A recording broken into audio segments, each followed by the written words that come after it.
This is the College Football Connection Podcast with Alvin Reed, Bradford Bruns, and Marty Jenkins on 101 ESPN.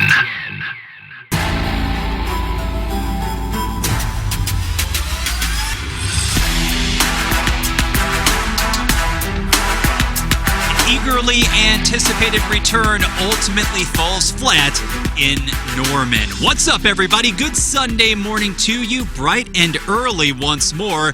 My name is Bradford Bruns. We are back. We are live, and we are posted up in our Creve Coeur studio space only on 101 ESPN, the YouTube channel, and 101ESPN.com. College Football Connection.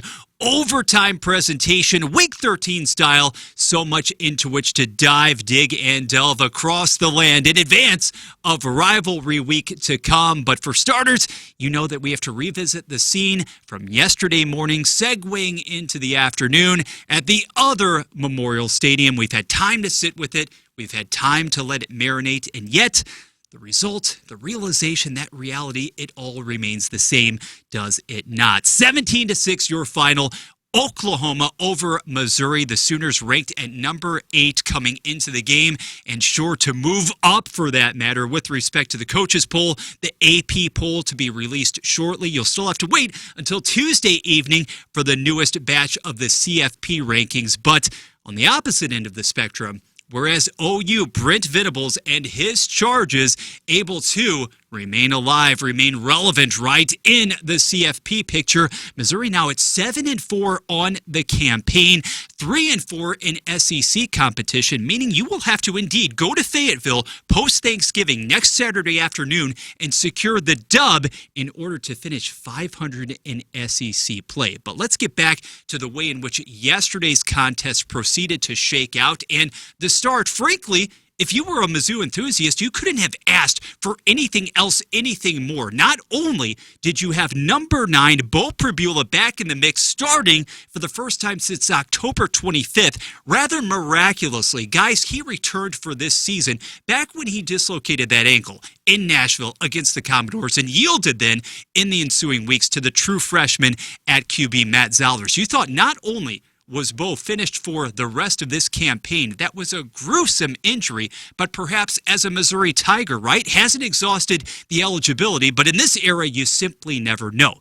Well, yesterday he went out, orchestrated the first drive for MIZU. The Tigers held the ball for more than 7 minutes all told, and yes, were able to put a field goal on the board. You would have loved to have finished with 6-7 points there, but the mobility was extremely good. He was making off-platform throws, and then Kirby Moore calling for some naked bootlegs. Yeah, thank you very much. Coupled with the balance in the ground game achieved by Ahmad Hardy. In the first quarter, 8 carries, 45 yards. And yet, you wondered for how long precisely that would last. And the answer, not exactly the one for which you were hoping as a Missouri fan. Look, the OU defense, as much as we want to praise the Tigers unit as assembled and as instructed by Corey Batoon, it was phenomenal again yesterday.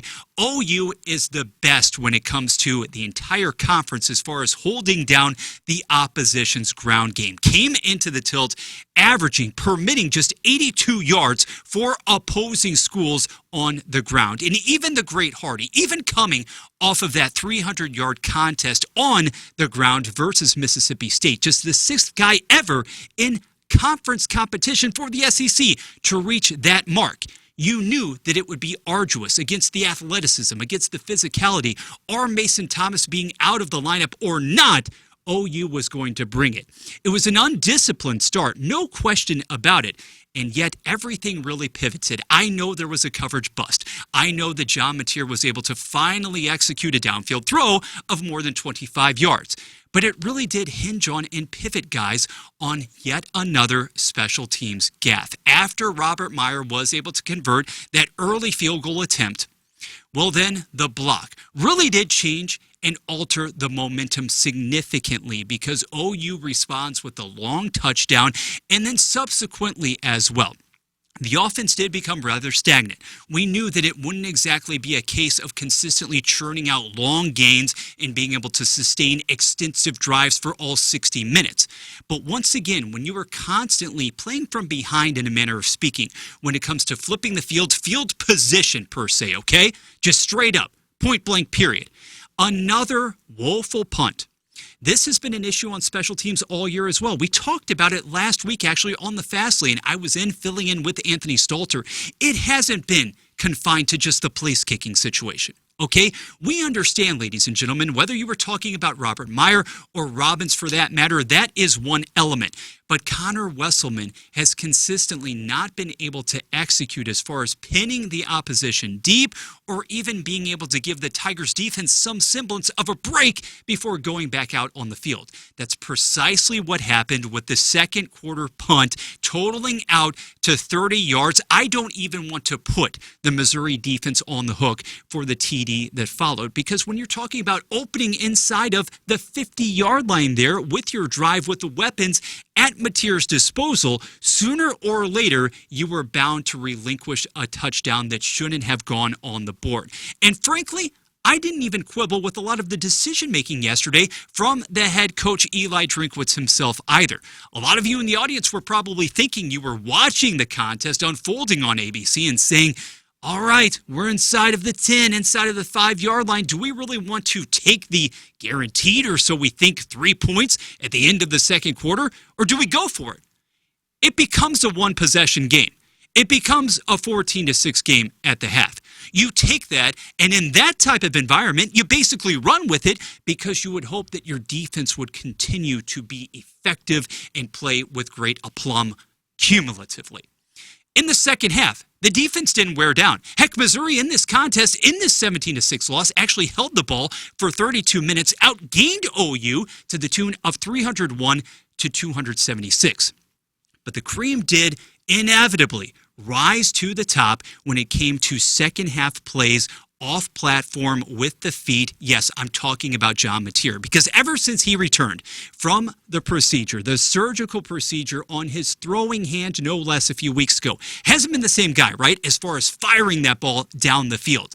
But yesterday, at times, even though you still had a secondary largely being able to contain OU's athletic threats out wide, there were a couple of balls, a couple of difference makers that he executed down the stretch when OU needed to basically keep those drives moving, which Bo Perbula simply could not. All told, Mateer didn't even reach a 50% accuracy rate on the afternoon, and yet as the fourth quarter proceeded to wear on and OU basically just wanted to play keep away, okay, that's precisely what the Sooners were able to do.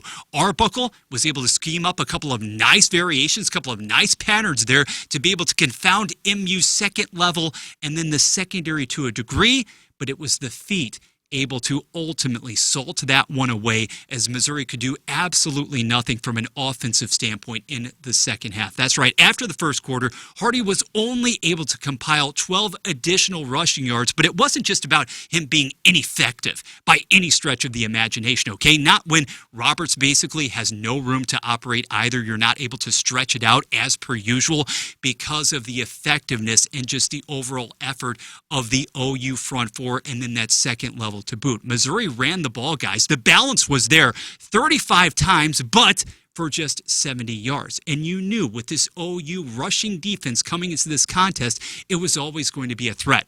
So what would you be able to get as far as a response? Maybe executing on a fly pattern down the field, something at one point or another. Perbula's passing statistics, they weren't prolific. They were better than what we've seen from the fill-in Matt Zollers over the course of the last couple of weeks. But still, too many missed opportunities, too many balls also slipping through the hands of his intended receivers. Kevin Coleman, for everything he did, especially in the fourth quarter, Missouri's only receiver, obviously, to eclipse the century mark for the fourth time this season. Kevin Coleman, slight aside here, related but an aside, has now already passed the receiving totals, receptions, and yards recorded by Luther Burden III a year ago, the guy he replaced coming in this season as that graduate student from Mississippi State. But he, too, had a critical drop near the end zone. Could have actually made that one ultimately closer than the 17-6 verdict that was the final. If the ball hits you in the hands, ask anybody, our own Kerry Davis of the Fast Lane, Super Bowl champion, you've got to reel it in, and you've got to be able to help out your quarterback returning to the lineup and knowing he's not going to have any semblance of the rhythm or the tempo that he had prior to that major injury and that ailment. Missouri's defense, sound, stellar again. You simply can't reinforce that point enough. Not when a Josiah Trotter, as a sophomore, is going out there. He's all over the field. He's racking up 13 tackles. Pride continuing to play with a lot of confidence in the secondary as well. Zion Young, you know the drill there. Nick Rodriguez continuing to astound at linebacker. He's going to be phenomenal, of great importance, one fall from now. Instead, it's the offense. It's being able to get that push in the tough environments against the ranked opponents and the fierce front fours on the other side.